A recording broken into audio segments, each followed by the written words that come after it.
여러분 안녕하세요. 자, 오늘은 국가공인 자격시험 전산세무 2급 유가증권편을 공부를 할 거예요.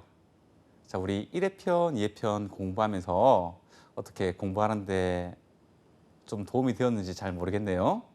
자, 여러분들의 합격을 기원하면서 자, 오늘 유가증권 어떤 내용이 있는지 살펴보도록 하겠습니다. 자, 우리 항상 공부는 제가 계속 강조해도 지나치지 않는 것 같아요. 용어를 잘 정립을 하고 개념을 잘 잡아야지 후에 나오는 내용들을 올바르게 이해를 할 수가 있죠. 자, 그렇다면 유가증권, 그러니까 핵에서 말하는 유가증권이 무엇인지 우리 한번 살펴보도록 할게요.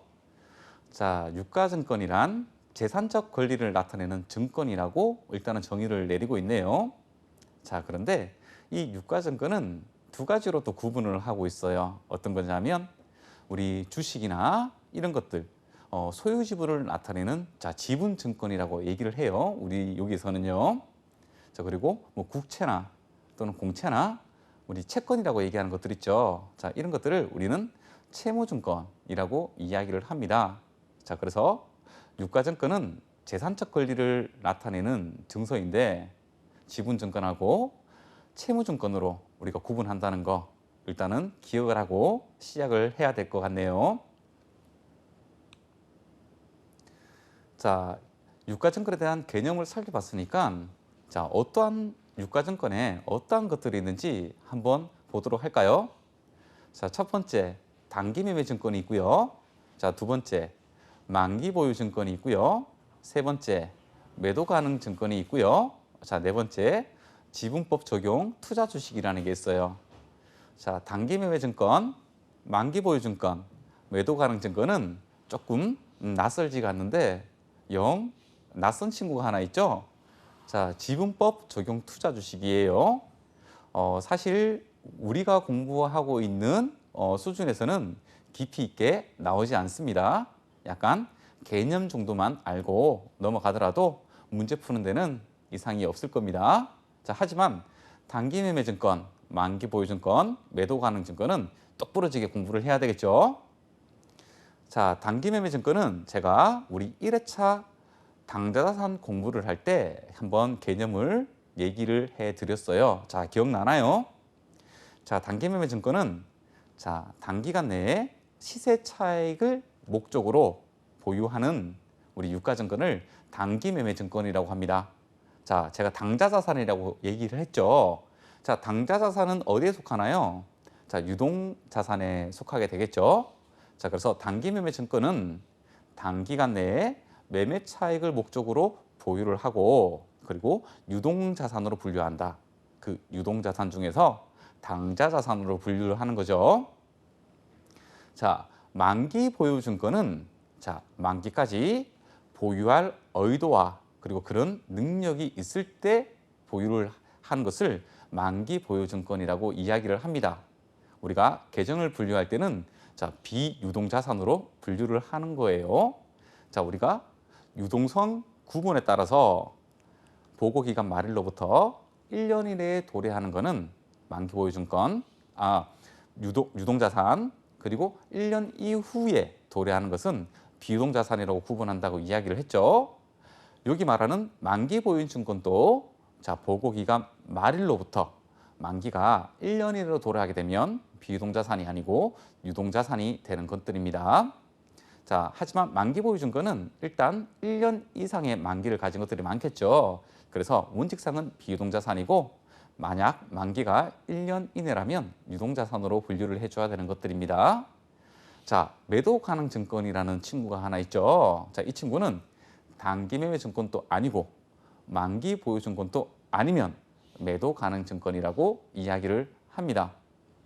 매도가능증권도 마찬가지로 계정은 우리가 비유동자산으로 분류를 해야 되고 이 또한 만기가 1년 이내로 도래하게 되면 유동자산으로 분류를 해줘야 되겠죠.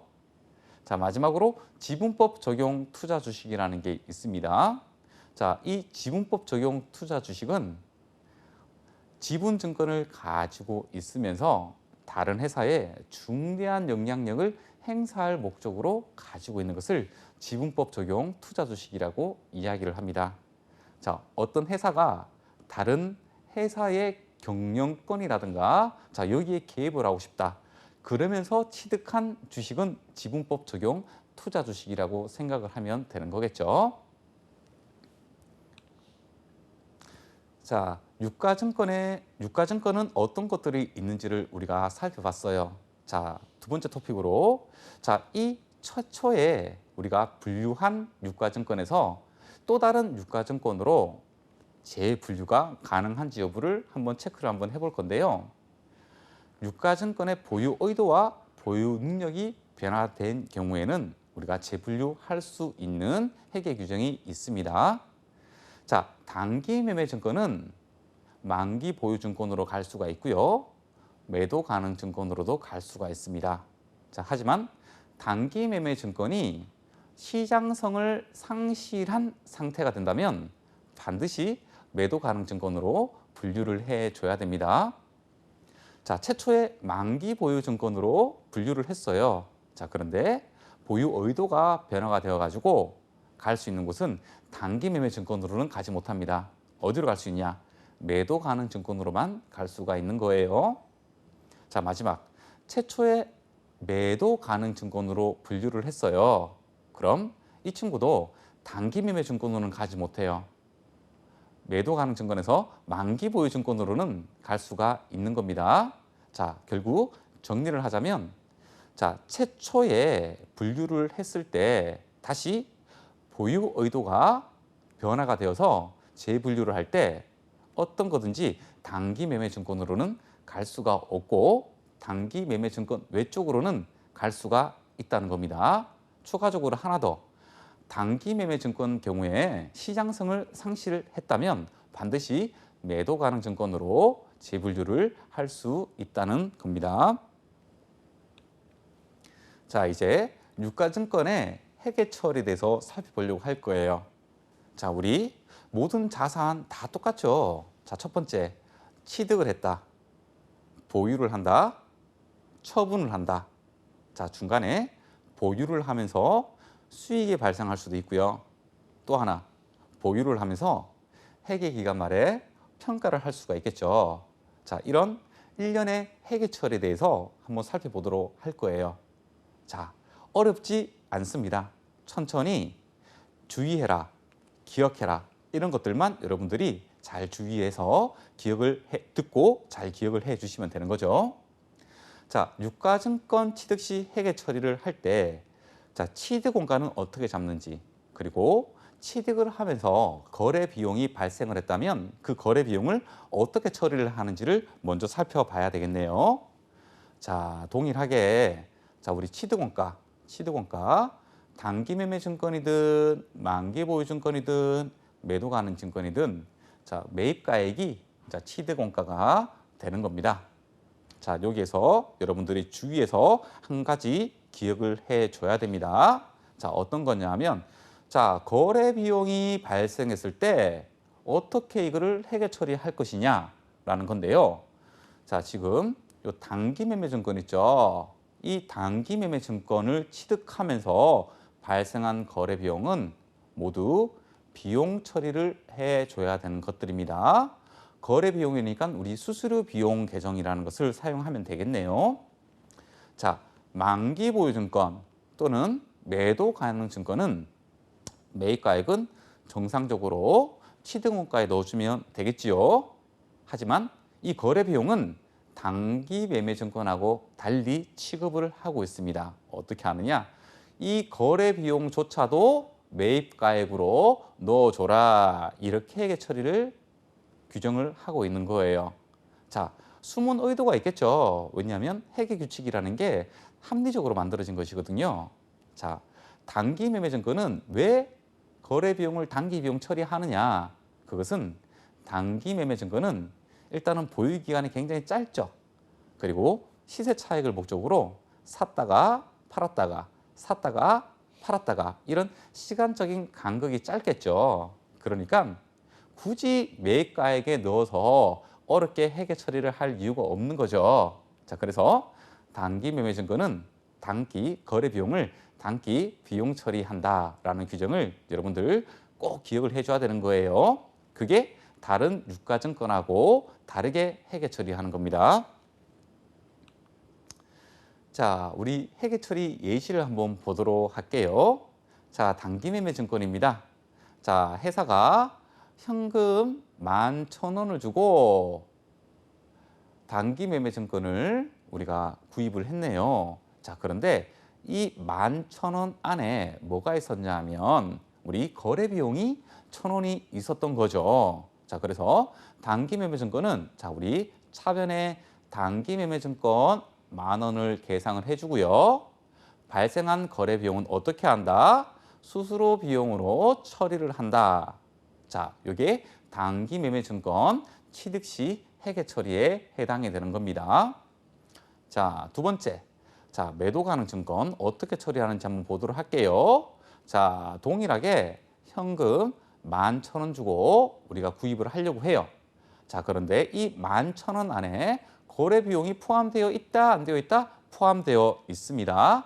자, 그런데 이 수수료 비용도 어디에 넣어라? 매도 가능 증권에 취득 가액으로 집어넣어라. 자, 두 개. 자, 회계 처리 방법이 다르죠? 자, 어려운 내용 아닙니다. 자, 요거 단기 매매 증권은 취득 시 발생한 거래 비용은 수수료 비용으로 단기 비용 처리해라. 요 점 기억을 좀 해주시기 바랍니다.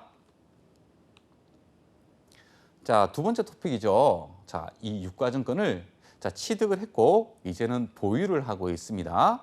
자, 보유를 할 때 어떻게 회계 처리를 하는지 살펴보도록 할게요. 자, 첫 번째. 자, 이런 유가증권을 가지고 있으면서 자, 배당금을 받을 수도 있고요. 이자 수익이 또 발생할 수도 있어요. 자, 예를 들어 볼까요? 자, 우리가 주식을 매입을 했는데 그 주식은 중간에 뭐 결산 배당이라든가 중간 배당이라든가 자, 이런 것들이 발생할 수 있겠죠. 그렇죠?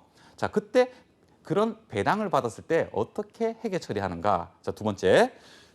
우리 사채나 또는 뭐 회사채 또는 공채나 뭐 국채나 이런 채무증권은 채권이잖아요. 그러니까 이 채권은 자, 원금하고 이자 부분이 돼 있는데 자, 이 채권을 사는 사람들한테는 뭐 3개월마다 또는 1년마다 이자를 이만큼 주겠다라는 조건이 있어야지 사람들은 그 채권을 구입을 하겠죠. 자, 이런 채권을 구입한 사람들은 자, 정기적으로 이자를 수취를 할 거예요.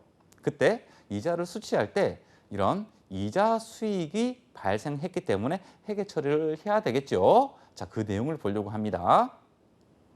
자, 우리가 지분증권, 즉 자, 주식을 이렇게 취득했다고 한번 가정을 한번 해볼게요. 자, 그러면 우리가 그 주식으로부터 받을 수 있는 배당은 또 다른 배당이 또 있긴 있어요. 자, 그런데 우리 현금 배당, 주식 배당 이 두 가지 한번 보도록 할게요.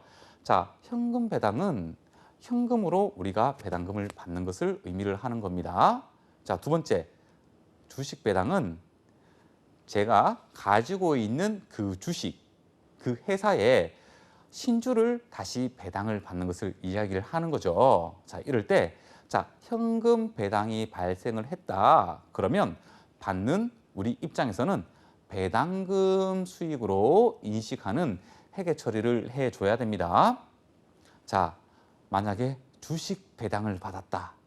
이럴 때는 회계 처리하지 않습니다. 자, 요거 잘 기억을 해줘야 됩니다. 주식 배당은 회계 처리하지 않습니다.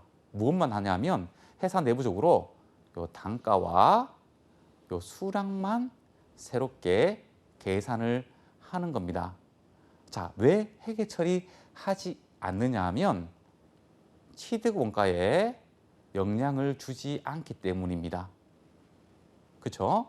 자, 취득 원가. 자, 만약에 10주를 최초에 사면서 1,000원 주고 샀다. 자, 그런데 또다시 10주를 신주를 받았다. 그러면 최종적으로는 20주가 되는 거지만 취득 원가는 그대로 1,000원인 거잖아요.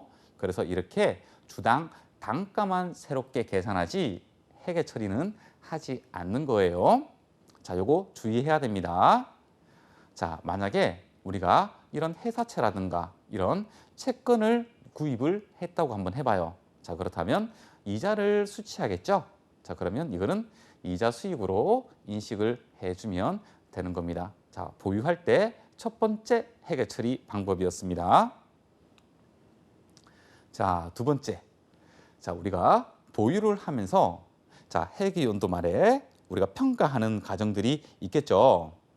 자, 회계 연도 말, 3년도 말, 결산일 다 동일한 말이에요.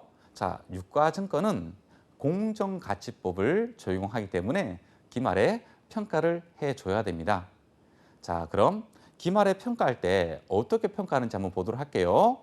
자, 우리 단기매매증권, 매도 가능 증권은 자, 공정가치로 기말에 평가를 해야 됩니다. 만기 보유증권은 상각 후 원가라는 게 있어요. 자, 유효 이자율에 따라 가지고 상각 후 원가로 평가를 하는데 자, 요거는 나중에 우리가 부채 공부할 때 사채에 대해서 공부를 할 거거든요. 그거 하면 내용이 이게 어떤 내용이구나 라는 것을 알 수가 있을 겁니다. 자, 그래서 어차피 상각 후 원가는 평가 손익이 발생하지 않을 거기 때문에 자, 만기 보유증권은 유효 이자율에 따라서 상각 후 원가로 평가를 하는구나 라는 정도만 이 시간에는 알고 지나가면 좋을 것 같아요. 자, 그리고 지분법 적용 투자 주식은 우리가 지분법이라는 평가 방법이 있습니다.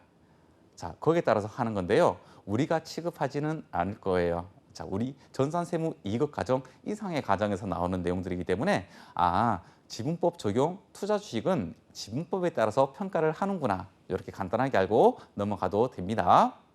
자, 이제 중요한 내용들을 한번 살펴보도록 할게요. 자, 만약 기말에 자, 이런 식으로 평가를 했습니다. 평가를 했다면 평가 손익이 발생했을 때 이 평가 손익을 어떻게 회계처리를 해야 되는가라는 것을 우리는 알아야 되겠죠. 자, 단기 매매 증권은 그 평가 손익에 대해서 영업의 손익으로 처리를 하라 이렇게 되어 있습니다. 왜냐하면 단기 매매 증권이 통상 우리가 취급하는 기업들은 뭐 제조업이라든가 상기업이라든가 이런 회사들이거든요. 자, 그러니까 주된 영업 활동은 상품을 매입해서 팔거나 또는 제품을 제조해서 판매를 하는 거기 때문에 단기 매매 증권을 사고 팔면서의 수익과 비용이 매출원가나 매출액에는 들어가지 않습니다. 그럼 어디로 들어갈까요? 네, 영업의 수익이나 영업의 비용으로 처리를 해야 됩니다. 왜냐하면 기업의 주된 영업 활동 이외의 활동이기 때문에 그렇습니다.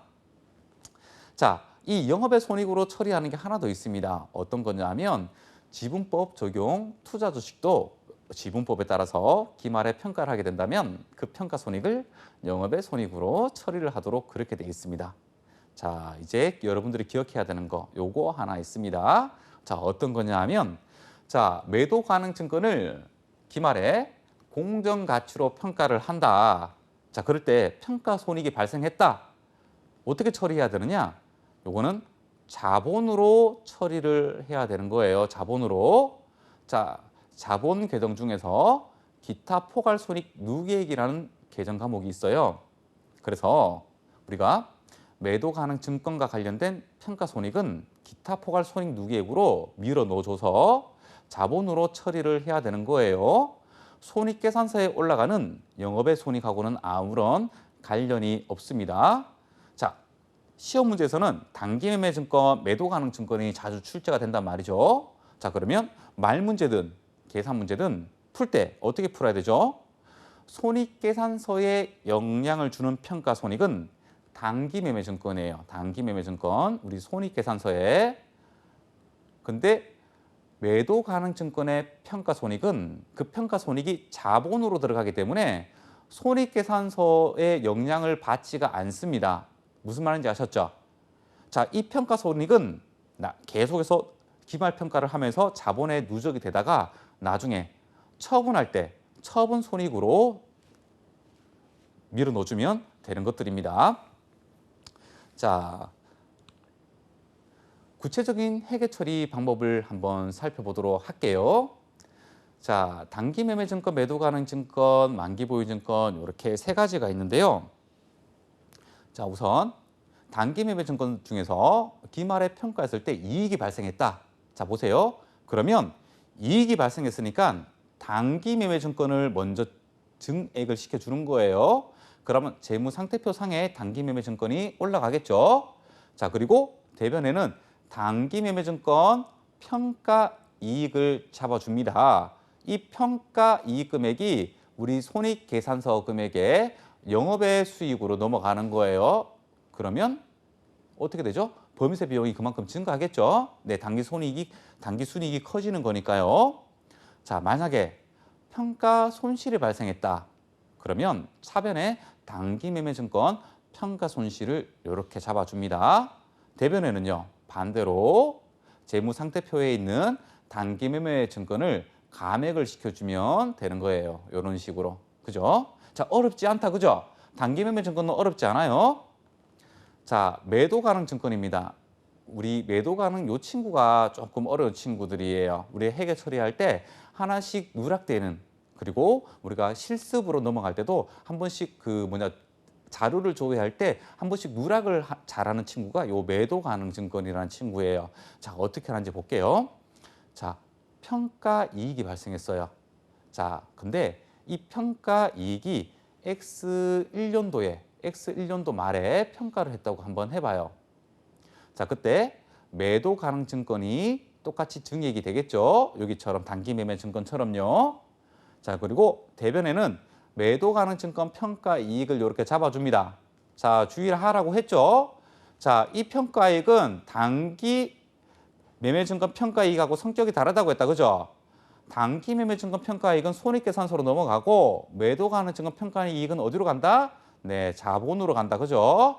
그래서 손익계산서에 영향을 미치지 않습니다. 기억해야 됩니다. 자, 그리고 X2년도 말에 자, 다시 기말에 평가를 했다고 한번 해볼게요. 아, 그런데 이번에는 아쉽게도 자, 손실이 발생했다고 한번 해볼게요. 자, 그러면 내려간 것만큼 매도 가능 증권을 감액을 시켜줘야 되겠다. 그죠? 자, 여기서 특이한 거 하나예요. 전년도에 인식한 평가 금액을 먼저 상계를 해줘야 됩니다. 먼저요. 요거부터 먼저 상계를 해주고 나서 그 차액만큼 평가 손실이 잡히는 거예요. 그러니까 재무상태표상 자본 계정 안에 기타 포괄 손익 누계액은 매도 가능 증권 평가 이익이나 매도 가능 증권 평가 손실 이 두 개 중에 하나만 나타내야 되는 것이지 두 개가 나타날 수는 없는 거예요. 자, 기억을 해주길 바랄게요. 어떻게 한다? 전년도 평가 이익 계정을 먼저 상계를 하고 초과분에 대해서 이렇게 잡는다라고 기억을 해주면 될 것 같아요. 자, 만기 보유 증권입니다. 만기 보유 증권은 매년도 말에 이렇게 유효이자율법에 따라 가지고 상각을 합니다. 자, 어떤 거냐면 자, 지금 요거는 중요하지 않습니다. 우리의 주인공은 단기 매매 증권, 매도 가능 증권이고요. 만기 보유 증권은 우리 사채를 공부하면서 공부를 다시 해도 됩니다. 어떤 거냐면 자, 이자 수익 유효이자율법에 따라 가지고 이자 수익을 인식을 하고요. 자, 현금 이상으로 받은 이자 수익에 대해서는 만기 보유 증권을 증액하는 이렇게 구조로 되어 있습니다. 자, 지금 중요하지 않고요. 사채를 공부하다 보면 아, 이렇게 원래 하는 거구나라는 것을 우리 알 수가 있어요. 자, 요거 하나 기억해줘요. 자, 매도 가능 증권은 우리 차계 평가할 때는 전년도에 인식한 우리 평가 이익, 평가 손실을 먼저 상계를 하고 초과 금액에 대해서 평가 이익이나 평가 손실을 잡아준다. 요거 하나만 좀 잘 기억해 주세요. 자, 지금은 처분 회계 처리를 보려고 합니다. 자, 우리 취득할 때 회계 처리, 보유할 때 회계 처리 살펴봤죠? 자, 여러분들한테 어려운 내용들이 있었나요? 자, 단기 매매 우리 처음에 취득할 때 차이점은 자, 거래 비용을 취득원가에 넣느냐, 넣지 않느냐 이 차이밖에 없고요. 자, 보유하면서 기말 평가를 할 때 손익계산서로 넘어가는 평가 손익이냐 또는 자본으로 넘어가는 평가손익이냐? 만약 자본으로 넘어가는 평가손익이었다면 차기나 차차기에 또 평가할 때는 전년도 말에 인식한 평가손익을 먼저 제거를 하고 추가적인 금액에 대해서 평가손익을 다시 잡는다. 이거밖에 없었죠. 자, 처분할 때는 동일합니다. 한번 보도록 할게요. 자, 단기매매 증권이에요. 단기매매 증권이에요. 자, 처분 시 회계 처리는 다 동일한데, 근데 우리 보유할 때, 취득할 때 살짝 차이점이 있었죠. 큰 골격은 다 동일해요. 그런데 살짝 다른 부분들이 있었어요. 처분할 때도 살짝 다른 거예요. 근데 골격은 동일합니다. 자, 어떻게 하냐? 자, 일단 처분 이익이 발생했다고 한번 해볼게요. 자, 우리가 얼마에 팔았냐 하면 1,000원에 이렇게 팔았어요. 자, 그런데 팔 때에, 그러니까 우리 처분할 때의 단기매매 증권이 이렇게 800원이 이렇게 잡혀 있었어요. 그럼 처분 이익은 200원이 되겠죠? 그러면 이 200원만큼 우리 영업의 수익이 올라가니까 단기 순이익도 올라간다. 그죠? 너무 평범하다. 그죠? 자, 처분 손실 반대로 하면 되겠다. 그죠? 그러면 만약에 1,000원에 팔았는데 그때의 단기매매 증권이 1,200원이었다. 그럼 손실이 200원 이렇게 잡히겠네요. 그죠? 너무 뭐 평범하고 뭐 어렵지 않다. 그죠? 자, 요거 하나 기억해 주세요. 자, 단기매매 증권이든 매도 가능 증권이든 어떤 증권이든 자, 처분할 때 발생하는 부대 비용들 있죠. 이 부대 비용은 처분가액에서 차감하여 회계 처리하세요. 라고 하면 잘 모르겠죠. 제가 한번 보여줄게요. 자, 어떤 거냐 하면 자, 이런 거예요. 자, 우리가 1,000원에 판매를 할 건데, 자, 우리가 1,000원에 처분을 할 건데 우리 수수료 비용이 만약에 100원이라고 한번 해볼게요. 100원이라고. 자, 현금을 1,000원 들어오죠. 자, 단기매매 증권이 그때 800원이라고 한번 해볼게요. 자, 그러면 처분 이익이 200원이 되잖아요. 자, 그런데 여기서 이렇게 되는 거죠. 다시 비용 100원이 발생하고 이것을 현금으로 줬다고 한번 해볼게요. 자, 현금 이렇게 100이 됐어요. 자, 근데 이거를 하나의 분계로 처리하는 거랑 이렇게 두 개의 분계로 처리하는 거랑 사실 실질적인 건 다 동일해요. 왜냐하면 이 단기매매 증권 이 처분이 요거 수익이죠. 자, 200원이에요. 자, 비용이 100원이에요. 요거 상계를 하게 되면 순수한 이익은 100원이겠다. 그죠? 자, 현금도 마찬가지예요. 자, 현금이 1,000원 들어왔다가 다시 100원 나가는 거잖아요. 그러면 실제로 들어온 현금은 900원밖에 되지 않는다는 거죠. 자, 그러면 현금은 900원만 순액으로 들어오는 거고요. 그리고 수익 200에 비용 100 발생했으니까 실제로 이익은 100밖에 나지 않았어요. 자, 요 분계를 제가 하나로 한번 해볼게요. 자, 어떻게 하냐면 자, 현금이 900원이 들어와요. 그죠? 왜냐하면 1,000원 들어왔다가 다시 100원 나가야 되니까요. 단기매매 증권이 800원이 돼버리고 처분이익이 900원이 되는 거예요. 자, 두 개의 분계를 하나의 분계로 합치면 이렇게 되겠다. 그죠? 자, 이 말이 자, 처분할 때 발생하는 부대 비용은 처분가액에서 차감하여 회계 처리해라. 자, 처분가액이 현금이잖아요. 그죠? 자, 1,000원에서 부대 비용 100원 발생한 거 여기서 처리해라. 그래서 900원이 되는 거고 그러면 자연스럽게 처분이익이 줄어들 거예요. 그 비용만큼. 맞나요? 자, 이렇게 회계 처리해야 되는 거예요. 자, 우리가 기계장치를 팔았다. 또는 뭐 유형자산을 뭐 처분했다. 전부 다 부대 비용은 이 처분가액에서 차감해가지고 처분 손익에서 조정을 하는 구조로 되어 있습니다. 자, 여러분들 어렵지 않죠? 자, 두 번째는 매도 가능 증권입니다. 자, 매도 가능 증권.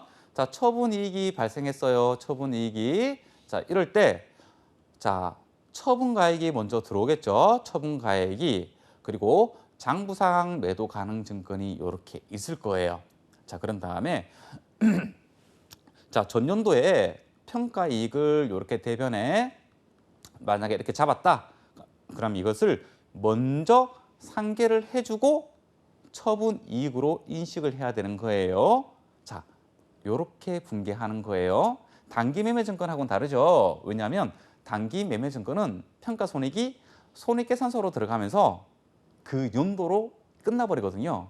그런데 재무상태표는 항상 그 금액이 누적되잖아요. 그죠? 그래서 처분을 할 때 이 매도 가능 증권하고 관련된 계정은 전부 다 이렇게 날리고 처분 이익을 인식하는 분개 처리를 해줘야 되는 겁니다. 자, 다시 한번 해볼게요. 자, 우리가 매도 가능 증권을 처분했다. 자, 현금이 들어오겠고요. 그리고 반대로 매도 가능 증권이 재무상태표에서 없어져야 되겠고요. 그리고 만약 전년도에 어떤 평가 이익이라는 계정이 있었다면 이렇게 날려주고요. 자, 그리고 나머지 대차 차액은 처분 손익으로 이렇게 인식을 하면 되는 거예요. 자, 그렇다면 처분 손실이 발생할 때도 마찬가지겠죠. 자, 현금 들어오고 매도 가능 증권 장부에서 이렇게 제거해주고 그리고 전년도에 인식한 평가 손실이나 평가 손익이 있다고 하면 날려보내고 대차 차액은 처분 손실이다. 자, 요거 기억을 좀 해주면 좋겠습니다. 자, 여러분들 구분할 수 있죠?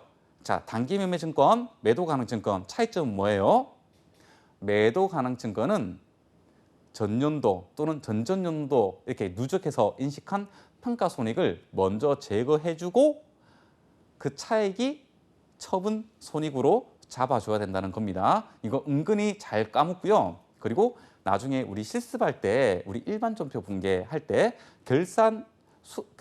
결산을 수기로 입력을 할 때 요 내용을 조회를 꼭 하고 처분 손익을 잡아줘야 됩니다. 아셨죠? 근데 이 조회를 할 때 이 평가 손익을 조회를 하지 않고 분개를 하는 친구들이 많거든요. 자, 감점 주소니까 요거 잘 조회를 해가지고 처분 손익을 잘 잡아줘야 됩니다. 자, 만기 보유 증권이에요. 자, 만기 보유 증권은 처분 손실도 발생할 수 있겠지만 만기 도래부터 한번 보도록 할게요. 자, 만기 보유 증권은 대체적으로 채권이겠죠. 채권. 자, 우리 요 분개. 자, 어디서 봤죠? 자, 이 분개 어디서 봤죠? 자, 이자 수익을 인식하는 거 보니까 요거 보유할 때 이자를 받았을 때의 이자 수익을 인식하는 회계 처리구나라는 걸 여러분들 알 수가 있죠. 자, 이때 자, 우리가 만기가 되든지 또는 만기 보유 증권을 처분을 하든지 먼저 만기 직전 또는 처분 직전에 먼저 유효 이자율별로 상각을 먼저 한 다음에 만기 회계 처리, 처분 회계 처리 이렇게 돼야 된다는 겁니다. 요거밖에 없어요.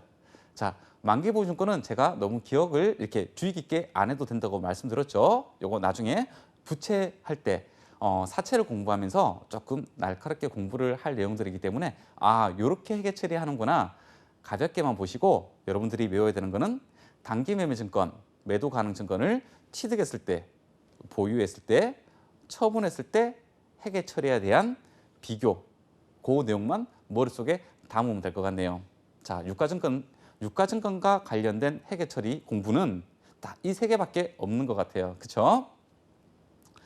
자, 그렇다면 이제 관련 문제를 한번 풀어보도록 할게요. 자, 일단 첫 번째 문제는 말문제로 되어 있네요. 자, 1번 다음 유가증권의 분류 중에서 자, 만기 보유증권으로 분류할 수 있는 판단 기준이 되는 것은 무엇인가라고 묻고 있네요. 자, 1번. 자, 만기까지 보유할 적극적인 의도와 능력이 있는 채무증권. 이렇게 나와 있네요. 자, 1번이 답인가요? 자, 한번 생각을 해봅시다. 자, 2번. 매매 차액을 목적으로 취득한 채무증권이래요. 이게 답인가요? 자, 3번. 다른 회사에 중대한 영향력을 행사하기 위한 지분증권인가요? 또 생각을 해봅시다. 4번. 배당금이나 이자 수익을 얻을 목적으로 투자하는 유가증권인가요? 자, 생각을 한번 해볼게요. 자, 1번 문제에서 선택지 1번은요. 우리 만기 보유 증권의 개념에 대해서 이야기를 하고 있다. 그죠? 자, 그렇다면 2번은 뭐죠? 자, 매매 차익을 목적으로 취득한, 그러니까 여기 만기까지 이거를 다 빼야 될 것 같아요. 자, 매매 차익을 목적으로 취득한 채무증권은 단기 매매 증권이겠다. 그죠? 자, 그리고 중대한 영향력을 행사하기 위한 지분증권은 우리 지분법 평가를 하는 주식이다. 그죠? 자, 세 번째. 자, 배당금이나 이자 수익을 얻을 목적으로 투자하는 유가증권이네요. 자, 이거는 만기까지 보유할 적극적인 의도와 능력하고도 관계없고, 그리고 매매 차익을 목적으로 하는 것도 아니고, 이도 저도 아니면 뭐다고요? 매도 가능 증권이 될 수가 있겠네요. 자, 그래서 한 번 더 우리 만기 보유 증권에 대한 개념에 대해서 한번 살펴보도록 할게요. 자, 만기 보유 증권은 만기가 확정된 채무증권이다. 자, 만기가 확정된 채무증권이래요. 그죠? 자, 그리고 상한 금액이 확정이 되었대요. 아하, 금액이 확정돼 있고 기간이 확정돼 있네요. 그죠? 그리고 만기까지 보유할 적극적인 의도와 능력이 있어야지, 이 세 가지가 있어야지 만기 보유 증권이라고 이야기를 하나 봅니다. 맞나요? 자, 요거는 우리 기본서를 보면 나와 있는 문구이기 때문에 지금 한번 보시고 나면 나중에 기본서를 볼 때 그렇게 낯설지는 않을 겁니다. 자, 우리 문제 1번 잘 풀어보았습니다. 자, 문제 2번입니다. 자, 이번에도 자, 유가증권. 그러니까 이거는 문제가 그냥 유가증권 범위 없이 그냥 툭 던진 이런 문제가 되겠네요. 자, 옳지 않은 것은, 자, 우리 선택지를 한번 읽어볼게요. 자, 단기 매매 증권 그리고 매도 가능 증권은 자, 원칙적으로 공정가액으로 평가한다. 이게 맞는 말인가요?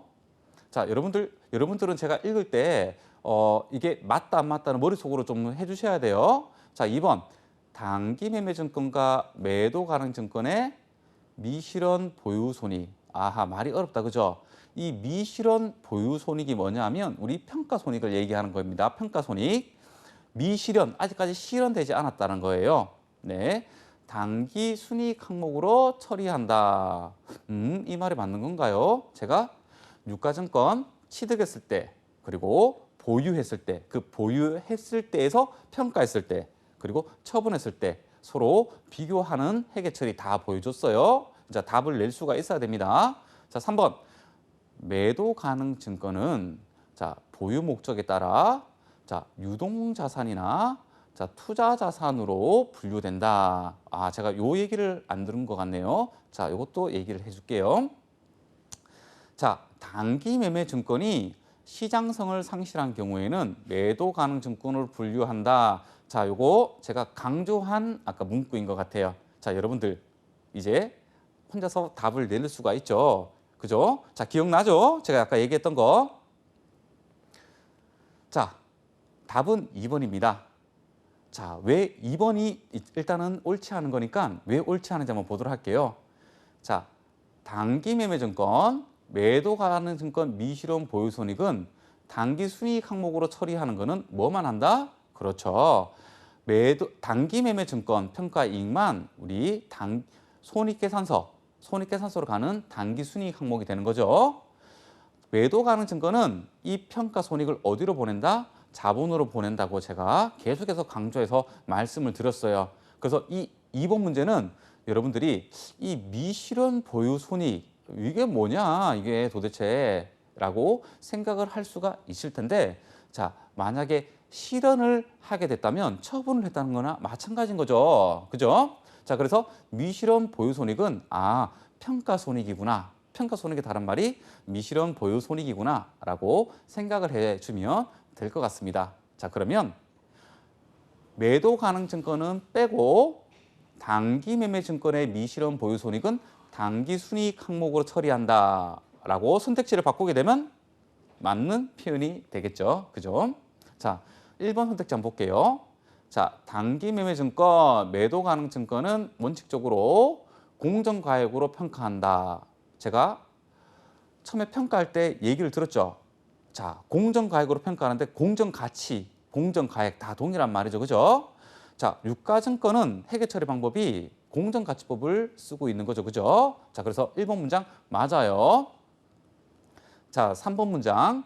자, 매도 가능 증권은 보유 목적에 따라서 자, 유동자산이나 투자자산으로 분류된다. 자, 이 투자자산은 비유동자산이에요.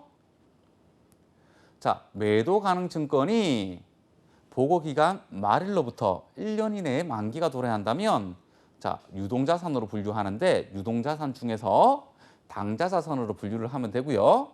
자, 매도 가능 증권이 보고기간 말일로부터 만기가 1년 이후에 도래한다. 그럼 비유동자산으로 분류해야 되는데 이 비유동자산 중에서 투자자산으로 분류를 하면 되는 거예요. 자, 그러면 이 투자자산이 비유동자산이라는 거 여러분들 기억할 수 있겠죠? 자, 4번. 자, 단기 매매 증권이 시장성을 상실한 경우에는 매도 가능 증권으로 분류하여야 한다. 자, 요거 제가 강조한 문장 중에 하나입니다. 자, 여러분들 이제는 이런 문제들 혼자서 잘 풀 수 있겠죠? 자, 여러분들 믿고 자, 3번 문제 넘어가도록 할게요. 자, 3번입니다. 자, 다음은 자, 여기 단기 매매 목적이 동그라미 쳐야 되겠다. 그죠? 단기 매매 목적. 자, 그러니까 지금 단기 매매 증권 회계 처리를 우리가 공부를 했잖아요. 그러면 풀 수 있겠다. 그죠? 자, 단기 매매 증권입니다. 자, 여기 X1년 12월 31일에 공정가치가 주당 10,000원이래요. 주당 10,000원이네요. 요거 중요한 정보다. 그죠? 자, X1년도 손익계산서에 표시될 단기 매매증권 평가손익은 얼마인가? 평가손익은 묻고 있어요. 그러니까 이 주당 10,000원이라는 정보가 없으면 문제를 풀지 못하겠네요. 자, 여기서 제가 여러분들한테 간단한 퀴즈를 하나 내도록 하겠습니다. 자, 문제를 이렇게 바꾸면 어떻게 될까요?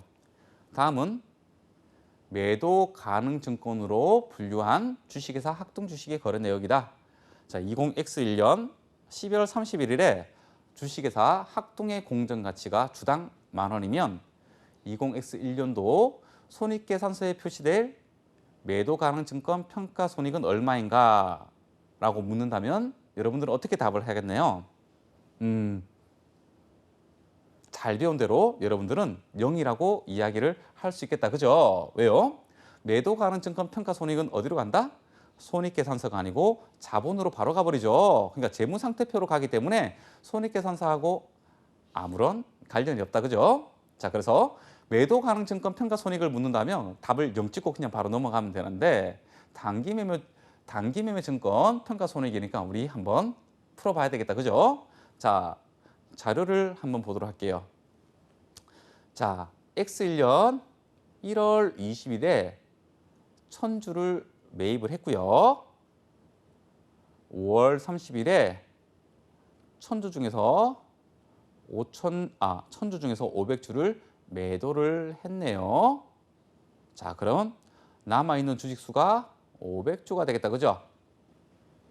X1년 11월 1일 날에 1,000주를 더 매입을 했네요.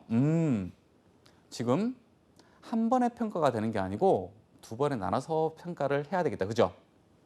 왜냐하면 기초에 샀던 주식이랑 그리고 11월 달에 샀던 주식이랑 매입 금액이 다르다. 그죠? 매입 금액이 다르다 보니까 우리가 두 번을 평가를 해야 되겠다. 그죠? 자, 요거 한번 풀어보도록 하겠습니다. 자, 이러한 상황에서 저는 먼저 회계 처리를 먼저 보여줄게요. 자, 1월 20일 날에 회계 처리는 이렇게 하면 됩니다. 자, 1,000주를 주당 10,000원 주고 샀으니까 단기 매매 증권이 1,000만 원이 되겠네요. 그리고 현금 1,000만 원이 나갔어요. 자, 5월 30일 날 500주를 매도했네요. 자, 주당 12,000원에 우리가 팔았으니까 자, 현금이 600만 원 나오고요. 자, 단기 매매 증권이 얼마나 감소되냐 하면 반을 팔았잖아요. 50%를 팔았죠. 그러니까 금액도 어떻게 해요? 50%만 재무상태표에서 제거가 돼야 되겠다. 그죠? 그리고 대차 차액이 처분 손익입니다. 그죠? 그래서 처분 손익이 100만 원이 발생을 했네요. 자, 근데 이 처분 손익을 손익계산서에 들어가는 게 맞지만 평가 손익은 아니기 때문에 이것을 고려하면 안 됩니다. 만약에 문제에서 X1년도 손익계산서에 반영될 손익은 얼마인가라고 묻게 된다면 이 처분 손익 고려해야 되겠죠. 그러면 조금 더 난이도가 있는 문제가 될 거예요. 자, 그리고 11월 1일 날에 1000주를 더 샀어요. 700만 원에. 자, 그때는 어떻게 되나요? 자, 11월 1일 날에 단기 매매 증권 700만 원이 더 들어오고요. 자, 현금 700만 원이 나가면서 우리가 단기 매매 증권 우리 1000주를 더 매입을 한 거예요. 자, 요까지가 나와 있고요. 이제 X1년도 공정가치가 만 원이니까 이 만 원으로 우리 평가를 한번 해봐야 되겠다. 그죠? 자, 한번 해볼게요. 자, 기초에 500주가 남아 있어요. 자, 그런데 그때 취득원가가 만 원이에요. 그런데 아직도 만 원이에요. 평가 손익이 있다 없다? 없다. 0이다. 자, 11월 1일 날에 1000주를 샀는데요. 주당 거래가액이 7,000원인데 지금 얼마가 되었다? 만 원이 되었다. 그럼 주당 3,000원이 지금 이익을 본 거네요. 자, 1000주를 곱하게 되면 300만 원에 대한 평가 손익이 일어난 거예요. 자, 그래서 단기 매매 증권 자산을 300만 원 증액을 시켜주고요. 그리고 단기 매매 증권 평가이익 300만 원을 잡아주면 되는 겁니다. 자, 문제에서 원하는 것은 이 평가이익 300만 원을 찾으라는 그런 문제였습니다. 자, 저랑 같이 하니까 이렇게 문제가 조금 풀리는 것 같은데 막상 혼자 하다 보면 잘 안 될 수가 있거든요. 부단히 노력을 좀 해줘야 됩니다. 자, 4번 문제 한번 풀어보도록 할게요. 자, 다음 자료를 보고 단기에 인식할 처분 손익을 계산하면 얼마인가? 자, 요거 제가 좀 최근 문제 가져왔어요. 요거 85회 문제인데요. 과거에도 이런 문제들은 계속해서 출제는 되었습니다. 자, 어떤 걸 묻고 있나요? 자, 처분 손익을 묻고 있는 거예요. 처분 손익, 이제 평가 손익 아니다. 그죠? 자, 정기, 기말, 단기 매매 증권 1000주가 주당 공정가치 만 원이었네요. 자, 그러면 1억이 되는 건가요? 1000만 원이 되는 건가요? 자, 그리고 정기, 기말 어디지? 여기 있네요. 자, 평가이익이 150만 원 이렇게 있었대요. 그리고 단기 8월 1일 날에 1000주를 주당 8,000원에 처분을 했네요. 자, 이 상태에서의 처분 손익을 계산하면 얼마인가라는 거네요. 자, 그러니까 단기 매매 증권은 우리 평가이익을 인식한 것만큼 단기 매매 증권도 이렇게 증액을 해주는 거잖아요. 자, 요까지가 정기에 발생을 한 거고 요게 처분한 게 우리 단기에 발생을 했다. 그죠? 자, 요거 한번 보도록 합시다. 자, 단기 매매 증권 1000주를 다 처분을 한 거잖아요. 그죠? 1000주를. 그래서 단기 매매 증권 1000만 원을 제거를 해주고요. 자, 1000주를 주당 8,000원에 처분을 했잖아요. 자, 그래서 현금 800만 원이 증가할 거예요. 그럼 요 차액은 당연히 처분 손익이 되겠죠. 자, 이 문제는 생각보다 굉장히 쉬운 문제였어요. 굉장히 쉬운 문제였어요. 그런데 여기서 이런 실수를 하면 안 돼요. 자, 주당 공정 가치가 1000만 원이었다. 그죠? 1000만 원이었다. 그러면 이게 1000만 원이 되잖아요. 그런데 이 평가 이익이 있죠. 평가 이익. 여기서 플러스 150만 원을 해주면 안 돼요. 왜냐하면 주당 공정 가치가 만 원이었기 때문에 1000주 곱하게 되면 이 금액이 곧 뭐가 되냐면 정기말 장부 금액이 돼버립니다. 그죠? 이 평가손익은 어디로 간다? 그냥 손익계산서로 넘어가고 그냥 많은 거예요. 그죠? 이 평가이익을 공정가치에다가 가산하면 안 됩니다. 요거 하나 주의하시면 됩니다. 자, 5번 문제입니다. 자, 요것도 처분 손익을 구하는 문제예요. 자, 제가 이렇게 문제를 구성한 이유가 있겠죠? 자, 이 자료는 단기 매매 증권의 처분 손익이고요. 자, 이 문제는 매도 가능 증권의 처분 손익 문제인 거죠. 자, 그래서 단기 매매 증권, 매도 가능 증권을 여러분들이 눈으로, 손으로 비교를 할 수 있게 구성을 한번 해봤어요. 자, 이것도 X2년도에 인식할 처분 손익을 구하는 문제입니다. 자, X1년 말에 매도 가능 증권 1000주가 있었고요. 주당 공정 가치가 7,000원이 되었네요. 이게 X1년 말입니다. 자, 그때 주당 공정 가치 7,000원이었는데 그때의 평가 이익이 200만 원입니다. 200만 원. 그러니까 이미 이 7,000원 안에 이 평가 이익이 여기도 들어와 있는 거예요.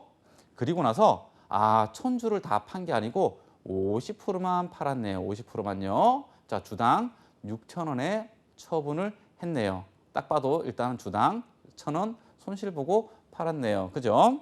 자, 그러면 어떻게 문제를 풀이할 것인가? 자, 이렇게 하는 겁니다.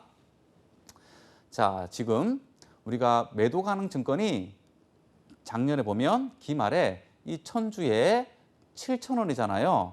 근데 이 평가이익이 2만 원 발생했다고요.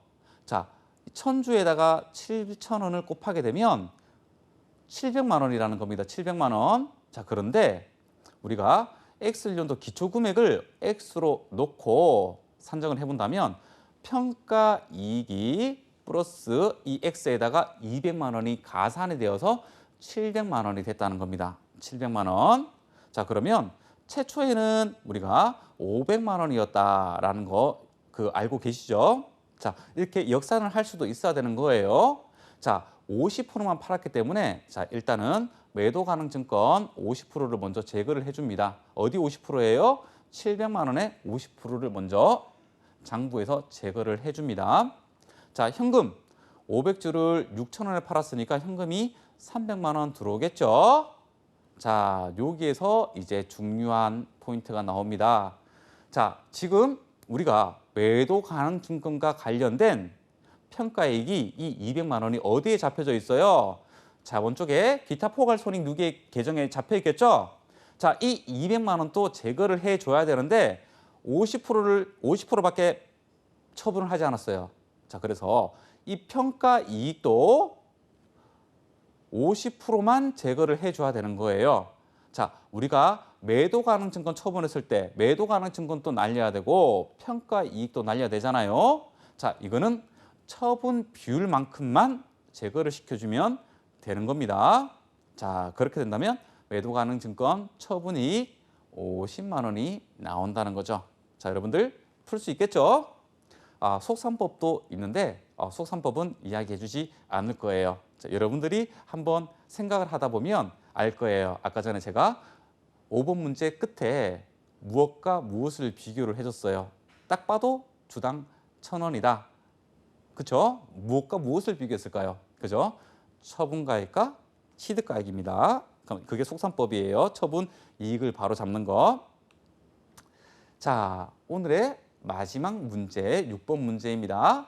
자, 요거는 조금 어려운 문제예요. 어떤 거냐면요. 자, 요거 굉장히 잘 낸 문제인데요. 자, 요거 79회 때 출제된 문제예요. 자, 유가증권을 어떻게 했냐면 자, 단기 매매 증권으로 분류하는 경우와 매도 가능 증권으로 분류하는 경우 올해 계상되는 단기 순이익 차이 금액은 얼마인가 라는 거죠. 자, 여러분들 이런 문제가 나오면 요거 제일 마지막에 푸는 게 좋을 것 같아요. 그죠? 비교를 해야 되니까. 그런데 유가증권에 대한 핵심을 콕 짚고 있는 친구들은 요거 손쉽게 또 풀 수가 있습니다. 자, 한번 보도록 할게요. 자, 주식회사 대한은 A회사 주식 1000주를 5,000원에 매입을 했대요. 5,000원에 매입을 했네요. 그리고 거래 비용으로 5만 원 발생했네요. 자, 그때 이 거래 비용이 단기 매매 증권으로 가는 경우랑 그리고 매도 가능 증권으로 가는 경우랑 자, 제가 차이점에 대해서 말씀 계속 드렸어요.